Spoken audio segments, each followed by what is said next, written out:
Matematikte kaos teorisinin çok ünlü bir kuralı vardır. Başlangıç koşullarına hassas bağlılık. Yani hepimizin bildiği adıyla kelebek etkisi. Bir sistemin başlangıcındaki küçük bir değişim sonucunda devasa fırtınalara yol açar. Sevgili dost, işte sabah uyandığın o ilk bir saat senin günlük hayatının başlangıç koşuludur. Hiç fark ettin mi?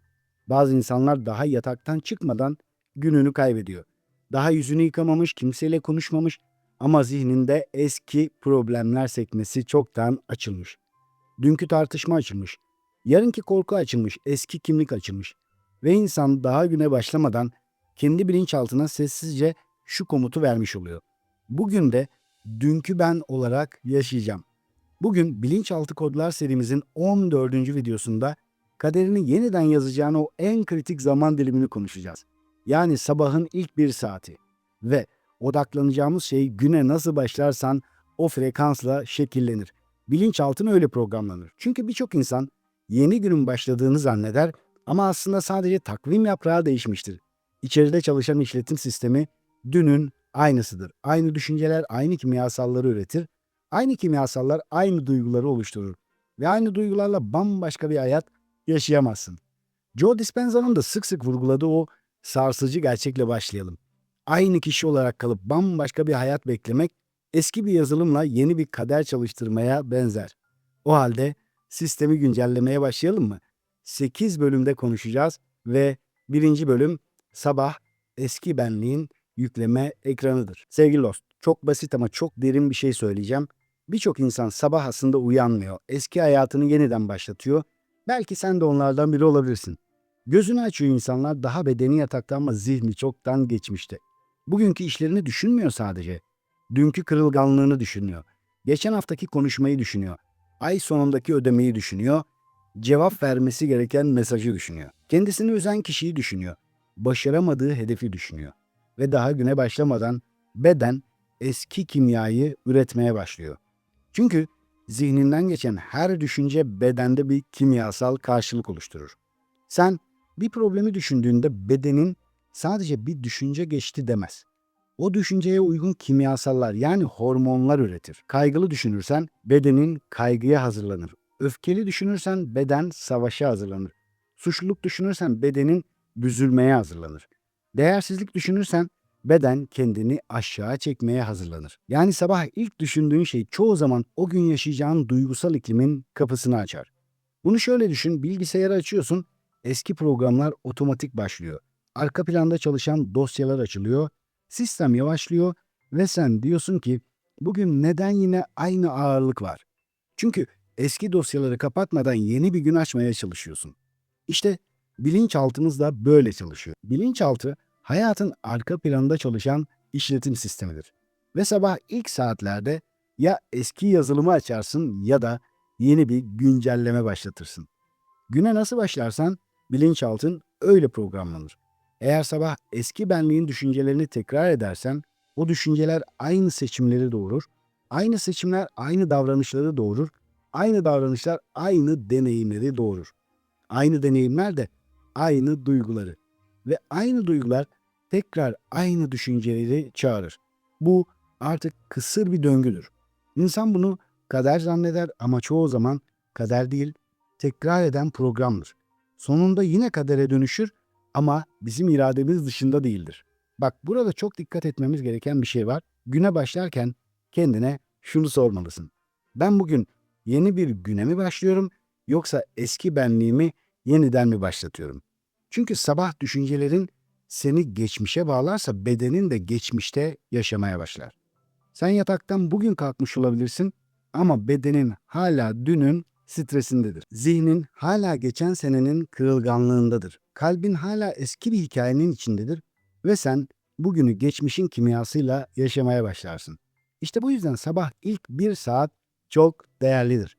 Çünkü o saat günün sadece başlangıcı değildir. O saat kimliğinin yeniden yüklenme anıdır. İkinci bölüm, telefon dış dünyanın seni programlama kapısıdır. Sevgili dost, sabah uyanır uyanmaz telefonunu eline almak masum, normal bir davranış gibi görünebilir. Bir mesajlara bakayım, bir WhatsApp'a bakayım, bir sosyal medyaya bakayım, bir gündeme bakayım dersin. Ama mesele sadece mesajlara bakmak değildir. Mesele şudur. Daha kendi iç dünyana dönmeden zihnini dış dünyanın akışına teslim ediyorsun. Daha kendi duygunu seçmeden dışarıdan gelen uyarıların duygunu seçmesine izin veriyorsun. Daha günün niyetini belirlemeden başkalarının gündeminin senin zihnine girmesine izin veriyorsun. Bir mesaj geliyor, bir anda kaygı. Bir haber görüyorsun, bir anda öfke. Bir paylaşım görüyorsun, bir anda kendi hayatınla kıyaslama yapıyorsun. Bir ödeme bildirimi geliyor, bir anda stres oluyorsun. Birinin hayatını görüyorsun, bir anda eksiklik hissi duyuyorsun. Ve daha sabahın ilk dakikalarında sen gününü yönetmeye başlamadan gün seni yönetmeye başlıyor. İşte burada çok önemli bir şey var. Sabah zihnini kim programlıyorsa gün içinde duygularını çoğu zaman o yönetir. Telefonu şarja takmadan önce zihnini dış dünyaya takıyorsan günün enerjisini sen değil dış dünya belirler. Bunu sert bir teknoloji karşıtlığı olarak söylemiyorum. Telefon kötü demiyorum. Hepimiz kullanıyoruz. Sosyal medya kötü demiyorum. Hepimiz kullanıyoruz. Ama sıralama çok önemli. Önce iç sesini mi yoksa bildirimleri mi duyacaksın? Önce günün gündemini mi seçeceksin yoksa dış dünya mı bunu söyleyecek? Sabah ilk iş telefonuna bakan insan çoğu zaman şunu fark etmiyor. Kendi bilincini daha kullanmaya başlamadan dikkatini kiraya veriyor. Ve dikkat insanın en değerli enerjilerinden biri. Dikkatin nereye giderse enerjin de oraya akıyor çünkü. Enerjin nereye akarsa duygun orada şekilleniyor. Duygun nerede şekillenirse davranışların oraya göre oluşuyor. Bu yüzden sabah telefon sadece bir cihaz değildir, bir kapıdır adeta. Ya bilinçli kullanırsın ya da o kapıdan giren her şey seni programlamaya başlar. Bu yüzden Joe Dispenza'nın sabah yaklaşımında ilk adımlardan biri otomatik alışkanlıkları kırmaktır. Telefonu bırakmak, dış dünyaya hemen bağlanmamak, eski hayatı hemen hatırlamamak ve şunu demek. Bir dakika, bugün benim zihnimi önce ben programlayacağım. İşte bu küçücük karar bütün günün duygusal yönünü değiştirebilir. Olumlu anlamda. Çünkü insan bazen hayatını büyük kararlarla değil de sabah yaptığı küçük bir seçimle yeniden inşa eder. Üçüncü bölüm, beden eski duygulara bağımlı olabilir. Burası çok önemli sevgili dost. Çünkü birçok insan şunu zanneder. Ben bu duyguları yaşamak istemiyorum ama elimde değil. Kaygı istemiyor ama kaygıya dönüyor. Öfke istemiyor ama öfkeyi tekrar tekrar üretiyor. Suçluluk istemiyor ama kendini suçlayacak bir şey buluyor. Değersizlik istemiyor ama değersiz hissedeceği ilişkilere, ortamlara, düşüncelere çekiliyor. Kurban gibi hissetmek istemiyor ama sürekli bana bunu yaptılar, ben böyle oldum, benim yüzümden değil hikayesini zihninde tekrar ediyor. Bir zamanlar ben de böyleydim. Ve işte burada çok sarsıcı bir gerçek var. İnsan sadece sigaraya, şekere, telefona, alışverişe bağımlı olmaz. Bazen kendi duygularına bağımlı olur, hatta çoğu insan böyle yaşar. Bazen stres kimyasına bağımlı olur, bazen öfke kimyasına bağımlı olur, bazen suçluluk kimyasına, bazen değersizlik kimyasına ve hatta bazen acıya bile bağımlı hale gelebilir. Çünkü beden tanıdık olanı güvenli zanneder ve bu duyguların hepsinin bir hormonu, bir nörotransmitteri vardır. Tanıdık olan her zaman doğru değildir ama. Bazen sadece eski kimyanın seni çağırmasıdır. Şöyle düşün, bazen bu bana doğru geliyor dediğin şey gerçekten doğru olduğu için değil, sadece eski beden kimyana tanıdık geldiği için doğru gibi gelir. Mesela bir insan huzurlu bir ilişkiye girer ama sıkılır. Neden? Çünkü bedeni kaosa alışmıştır. Bir insan para kazanmaya başlar ama bir şekilde yine kendini sabote eder. Neden? Çünkü bedeni bolluğa değil, eksiklik kimyasına alışmıştır. Bir insan sakin bir gün geçirebilir ama zihni mutlaka sorun arar. Neden? Çünkü beden stres kimyasına alışmış ve bağımlı olmuştur. Bazı insanlar geçmişi hatırladığı için üzülmez. Üzüntü kimyasına alıştığı için geçmişi hatırlar. Bu çok derin bir cümle. Bazen zihin geçmişe gitmez. Beden geçmiş duyguyu ister ve zihin o duyguyu üretmek için geçmişten sahne getirir. Tıpkı eski bir filmi tekrar açmak gibi. Ve beden der ki ben o tanıdık duyguyu istiyorum. Zihin de gider eski anıyı bulur. Eski kırılganlığı bulur. Eski haksızlığı bulur. Eski kaybı bulur. Ve kişi der ki bak gördün mü? Hala acım var. Evet acı vardır ama bazen acı sadece yaşanan olaydan değil, o olaya bağlı kimyasalın tekrar tekrar beslenmesinden ötürü büyür. Burada çok dikkatli olalım. Ben kimsenin acısını küçümsemiyorum. Yaşadığın şeyler gerçek olabilir. Her birimiz yaşadık. Ben de acı ne demek bilirim. Hayal kırıklığı ne demek çok iyi bilirim. Kırılganlıkların gerçek olabilir Tabii ki travmaların gerçek olabilir, kayıpların gerçek olabilir ama bir noktadan sonra şu soruyu sormak gerekir. Ben bu acıyı iyileştirmek mi istiyorum yoksa bu acının kimliğiyle yaşamaya devam etmek mi istiyorum? Ya da farkında olmadan devam mı ediyorum? Çünkü beden eski duyguya bağımlı hale geldiyse değişim ilk başta rahatsız hissettirir. Yeni bir duygu yabancı gelir. Huzur bile yabancı gelir, bolluk bile yabancı gelir, sevgi bile yabancı gelir, özgüven bile yabancı gelir. Çünkü beden yıllarca başka bir kimyada yaşamıştır. İşte sabah çalışması burada çok önemli hale gelir. Sabah kendine şunu sormalısın. Bugün bedenim hangi eski duyguya çekmek isteyecek beni? Kaygı, öfke, suçluluk, değersizlik, erteleme, kurbanlık hangisi? Ve sonra şunu söylemelisin. Bugün bu duyguyu inkar etmeyeceğim ama onun tarafından yönetilmeyeceğim. Beden bazen eski duyguya koşan vahşi bir hayvan gibidir. Sabah çalışması o hayvanı bastırmak değildir. O hayvanı eğitmek, sakinleştirmek, yönlendirmektir. Joe Dispenza'nın ifadesiyle bedeni oturtmak, hayvanı evcilleştirmek gibi bir şeydir. Teşbihte hata olmaz. O yüzden burayı yanlış anlama. Beden kalkmak ister. Telefon ister, eski duyguyu ister, eski hikayeyi, eski dramayı ister. Ama sen bilinçli zihninle dersin ki bugün beni sen yönetmeyeceksin. Bugün ben seni eğiteceğim. İşte gerçek dönüşüm tam da burada başlar. Sevgili dost, yeni kişilik için yeni seçimler gerekir. Yeni seçimler için de güne bilinçli başlamak gerekir. Ama dürüst olalım, bunu izlerken çok mantıklı geliyor sana değil mi? Fakat yarın sabah o alarm çaldığında eski nöron ağların seni sıcak yatağına ve o tanıdık kaygılarına geri çekecek. Biyolojin sana direnecek. Tek başına olduğunda eski benliğin seni genellikle yener. Nöroplastisite yani beynin fiziksel olarak yeniden şekillenmesi zaman ister. Doktor Maxwell Maltz'ın psikosibernetik kuramından beri biliyoruz ki yeni bir sinir ağının bir alışkanlığa, bir kimliğe dönüşmesi için en az 21 günlük kesintisiz bir ateşleme gerekir. İşte tam da bu yüzden o eski kimyayı kırmak ve zihnine yepyeni bir işletim sistemi kurmak için 1 Haziran'da çok özel bir kampa giriyoruz. 21 günde zihnini formatla challenge eğitimi. Diğer adıyla Sabah 5.30 kulübü. 21 gün boyunca günün en sessiz, en saf, teta frekansına en yakın saatinde sabah 5.30'da benimle birlikte uyanabilirsin. Eski benliğini yatakta bırakıp kolektif bilincin ve ayna nöronların gücüyle yeni bir gerçeklik inşa edeceğiz. Sadece motivasyon değil, adım adım nörolojik bir formatlama yapacağız. Eğer ben artık hayatımın kurbanı değil, seçim yapan biri olacağım diyorsan 1 Haziran'da o kapıdan birlikte geçebiliriz. Şimdiye kadar 8 dönem yaptık, muhteşem sonuçlar aldık yaklaşık 700 kişiyle ve eğer senin de ilgili çektiyse bu söylediklerim aşağıda açıklamalara linki bırakacağım. Tıklayıp kayıt olabilir ya da bilgi alabilirsin. 4. bölüm sabah bilinçaltına açılan kapıdır. Sevgili dost, sabah uyandığında zihnin henüz tam olarak dış dünyanın gürültüsüne teslim olmamıştır. Gece boyunca beyin dalgaların daha yavaş frekanslardan geçmiştir. Çünkü sabah ise yavaş yavaş geçiş yapar. Bu geçiş anı çok değerlidir çünkü analitik zihin henüz tam olarak devreye girmeden bilinçaltına daha yakın bir pencereden geçersin. İşte o pencere ya eski programı tekrar etmek için kullanılır ya da yeni bir program yüklemek için. Bu yüzden sabah çalışması sadece motivasyon ya da güzel düşünme değildir. Sadece bugün harika olacak demek değildir. Bu bir bilinçaltı programlama anıdır. Burada mesele şudur. Sen bilinçli olarak nasıl düşüneceğini, nasıl davranacağını ve nasıl hissedeceğini seçmezsen eski program bunu senin yerine seçer zaten. Eski program çok hızlıdır bu arada. Çünkü yıllardır çalışıyor. Sen daha fark etmeden devreye girer. Bir düşünce gelir, bir duygu gelir, bir dürtü gelir, bir alışkanlık gelir ve bir anda kendini yine aynı yerde bulursun. O yüzden sabah kendini hatırlatman gerekir. Bugün ben kim olacağım? Bugün hangi düşüncelere izin vermeyeceğim? Bugün hangi davranışları tekrar etmeyeceğim? Bugün hangi duyguların beni yönetmesine izin vermeyeceğim? Bugün nasıl bir insan olarak yaşayacağım?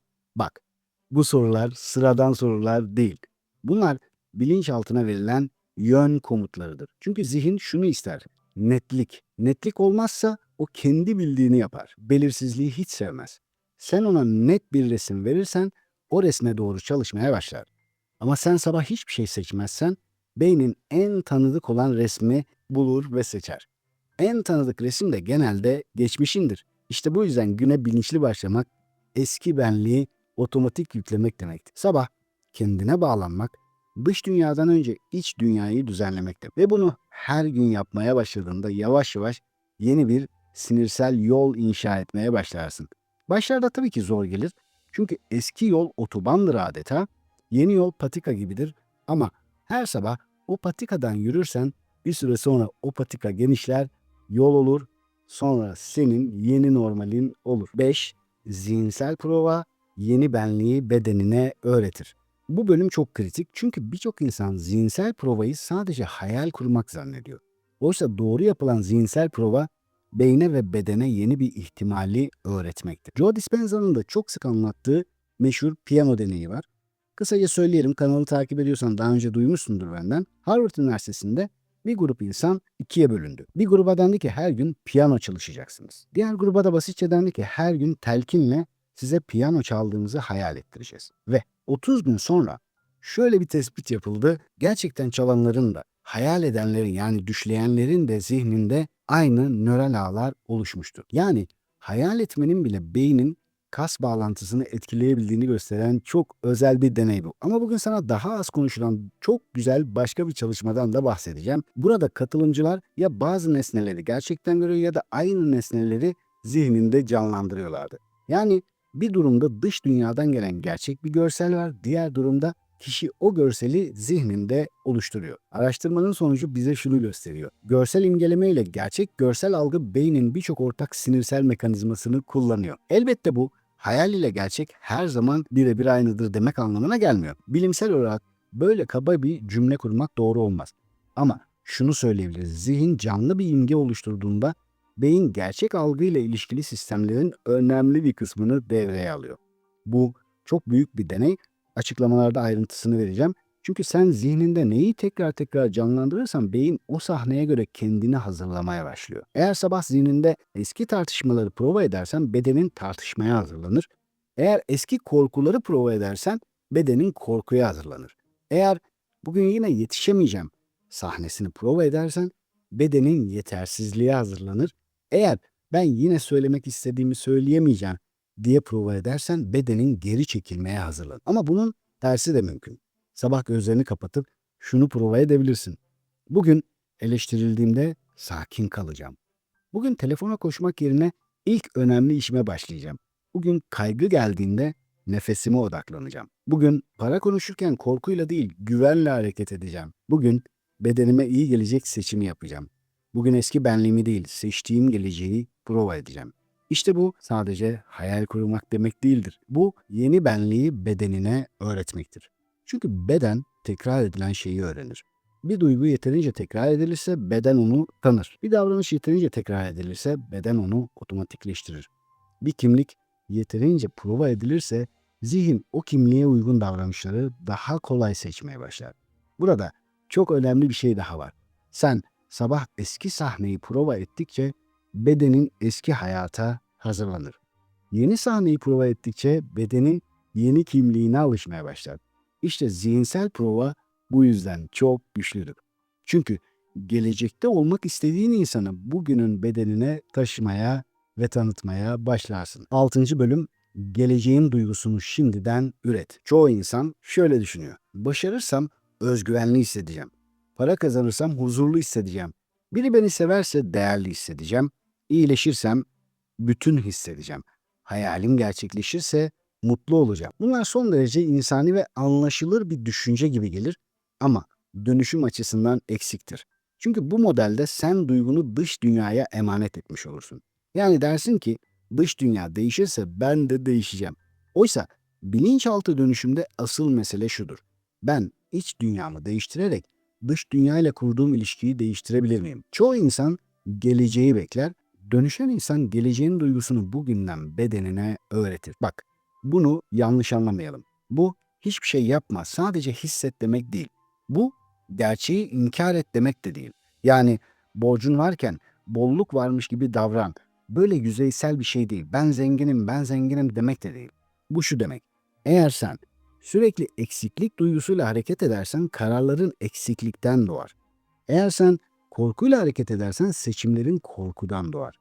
Eğer sürekli değersizlik duygusuyla hareket edersen ilişkilerin o duyguya göre şekillenir. Yani dış dünyadan iyi bir sonuç istiyorsan içeride eski kimyanın otomatik yönteminden çıkman gerekiyor. Yeni hayat eski bir kimyayla kurulamaz.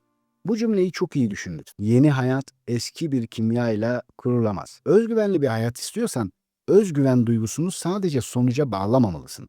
Onu küçük küçük bedenine öğretmelisin. Huzurlu bir hayat istiyorsan, huzuru sadece şartlara bağlamamalısın. Onu içeride pratik etmen gerekiyor. Bolluk bilinci istiyorsan sürekli eksiklik diliyle, eksiklik bedeniyle, eksiklik refleksiyle hareket ederek bunu kuramazsın. Burada devreye yükseltilmiş duygular girer. Şükür, sevgi, sakinlik, güven, bütünlük, neşe, ilham, cesaret.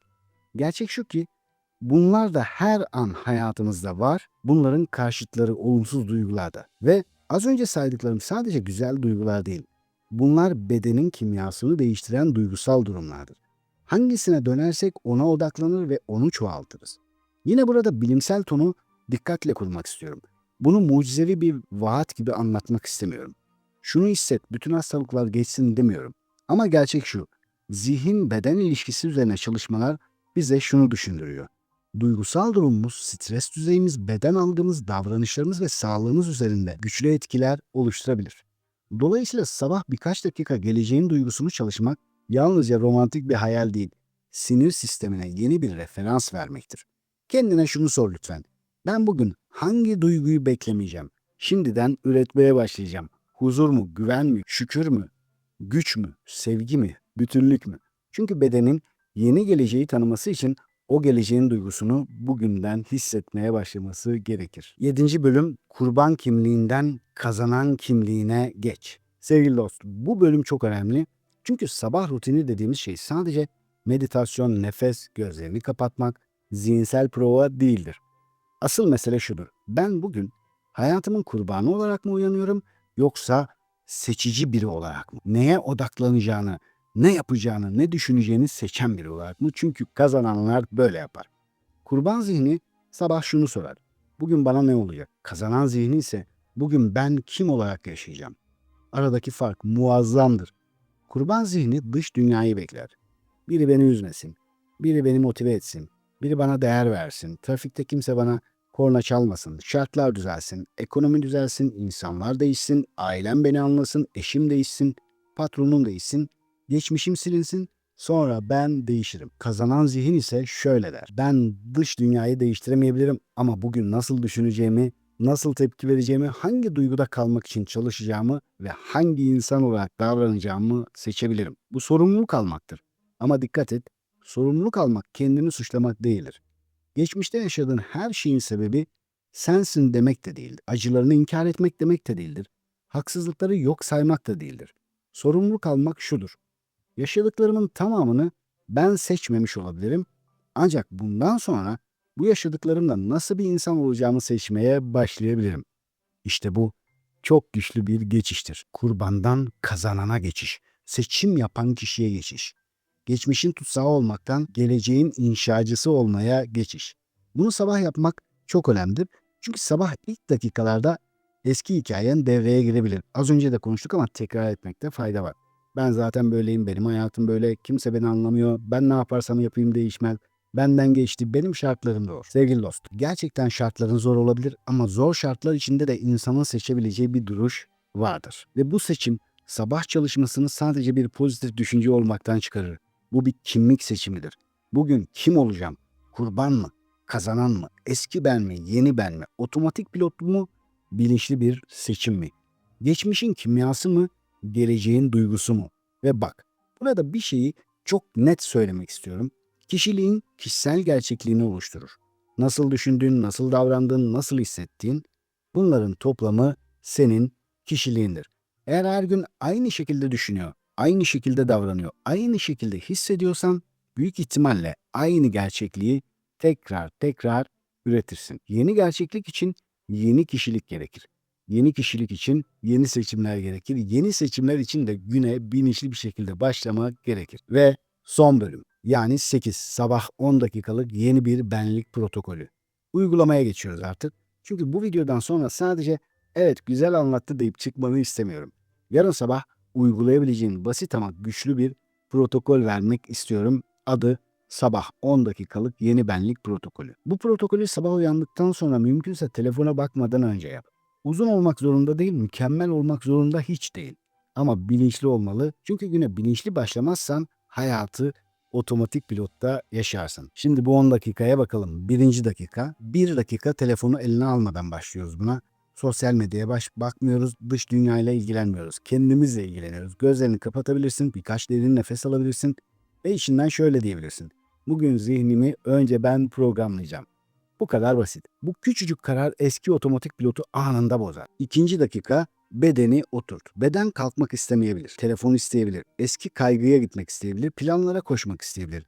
Ama sen bedenine şunu öğretebilirsin. Bugün sen beni değil, ben seni yöneteceğim. Burada bedeninin huzursuzluğunu fark et. Kaçma, bastırma, yargılama. Sadece gözlemle.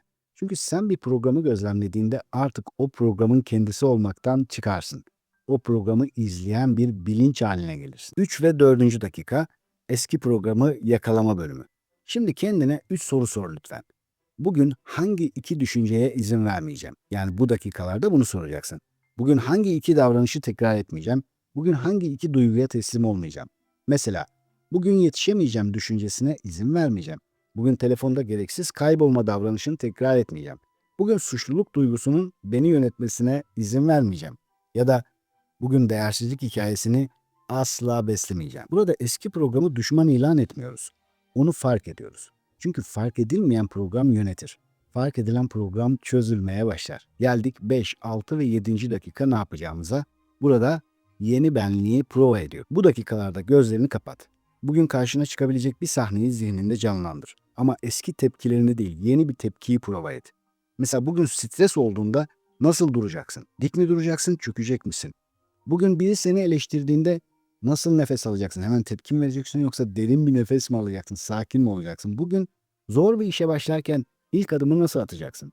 Bugün erteleme dürtüsü geldiğinde ne yapacaksın? Bugün yemek, para, ilişki, iş, sağlık konusunda hangi yeni seçimi yapacaksın? Bugün hangi insan olarak konuşacaksın? Hangi insan olarak yürüyeceksin? Hangi insan olarak karar vereceksin? Bu sahneyi zihninde çok canlı bir şekilde gör. Daha doğrusu bu sahneleri. Sadece düşünme, gör, duy, hisset. Sanki bugün o insan olmuşsun gibi prova et. Çünkü zihinsel prova geleceğin bir fragmanını bugünün, şimdinin sinir sistemine izletmektir. 8 ve 9. dakikaya geldik. Duyguyu bedenine indir. Yani sadece düşünceyle kalma. Duyguyu bedene indir. Şükür, güven, sakinlik, sevgi, cesaret, güç, bütünlük. Hangisine ihtiyacın varsa onu seç. Ve bedeninde hissetmeye çalış. Basit bir soruyla cesur davrandığımda ne yapıyordum? Huzurlu olduğum bir anı hatırla, o duygunun yüklenmesini bekle. Göğsünde bir genişleme, belki nefesinde bir yumuşama, belki yüzünde hafif bir tebessüm, belki omuzlarında bir rahatlama. Belki içinden gelen küçük bir ben bunu yapabilirim hissi. İşte o duyguyu büyüt çünkü bedenin ancak hissettiğini öğrenir. Entelektüel olarak ben değişeceğim demek başka bir şeydir. Bedenine ben değişiyorum duygusunu öğretmek bambaşka bir şeydir. Ve bu anlarda içinden şunu söyle. Ben bu yeni insanı sadece düşünmüyorum, onu bedenime öğretiyorum. Ve 10. dakika. Günün komutunu ver. Son dakika artık günün komut anı. Kendine kısa bir cümle seç. Mesela bugün eski benliğimi değil seçtiğim geleceği prova ediyorum. Bugün telefon değil niyetim beni yönetecek. Bugün bedenime yeni bir duygu öğreteceğim. Bugün kurban değil, kazanan kimliğimle yaşayacağım. Sonra gözlerini aç ama hemen eski enerjiye dönme. Kendine şunu sor. Bu duygusal durumda ne kadar kalabilirim? İşte günün gerçek çalışması burada başlar. Çünkü meditasyonda güzel hissetmek kolay olabilir. Asıl mesele gözlerini açtıktan sonra o insan olarak yürüyebilmektir. Yani gözlerin kapalıyken yeni benliği hissetmek bir başlangıçtır. Gözlerin açıkken yeni benlik olarak yaşamak dönüşümdür. Sevgili dost, umuyorum benim için olduğu kadar senin için de keyifli olmuştur. Umuyorum bugün hayatını dönüştürmek adına bir karar alman noktasında vesile olabilmişsindir. Umuyorum bugün kurbandan kazanana geçmek için karar vermişsindir. Yeni videolarda görüşene kadar kendine çok iyi bak. Sevgiler, selamlar.